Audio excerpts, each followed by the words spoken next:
খ্রিস্টাব্দে মহারাজা ভাগ্যচন্দ্র মহারাজ এর কন্যা বিশ্বেশ্বরী মহারানী ও রাজা দ্বিতীয় রাজধর্মাণিক্য ওর পিতা কৃষ্ণমাণিক্য বাহাদুর আজকে 1758 খ্রিস্টাব্দে ভাগ্যচন্দ্র মহারাজের দ্বিতীয় রাজধর্মাণিক্যের সাথে ওর মেয়ের বৈবাহিক বন্ধনে আবদ্ধ বিশ্বেশ্বরী মহারানী সেই আমল থেকে আজ অব্দি 227তম মহারাজ উৎসব চলছে।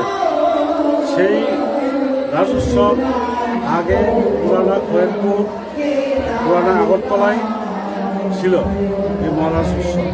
1903 খ্রিস্টাব্দে রাধাকিশোর মাণিক্য বাহাদুরের আমলে মহারানী তুলসীবতীর গুরু বিনেশ্বর সর্বভৌম ভদ্রাজ্য 1903 খ্রিস্টাব্দে এই রাধানগরে স্থানান্তরিত করা হয়।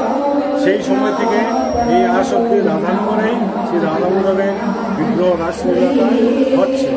এই রাসলীলা এটা কার্তিক পূর্ণিমার বিগ্রহের রাসলীলা।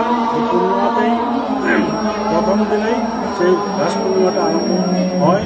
আর পরাহে এটা নাকি মানব জীবনে রাধাকৃষ্ণ যারা নাচে তারা পরাহে হয়, এটা বিগ্রহ রাস। সেই কারণে আগমটাই আমরা গ্রহণ করি।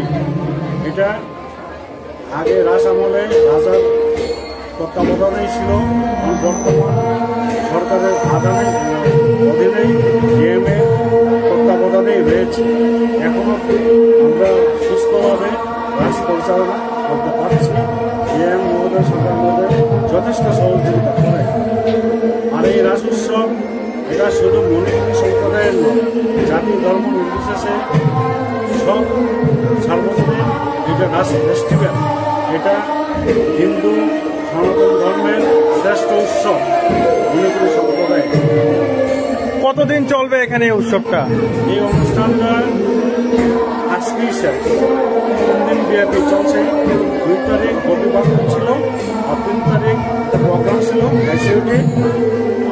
আজ মহারাজ উৎসব। আজ মূল উৎসবটা? হ্যাঁ, মূল উৎসব আজ। আচ্ছা, আপনার পরিচয়টা?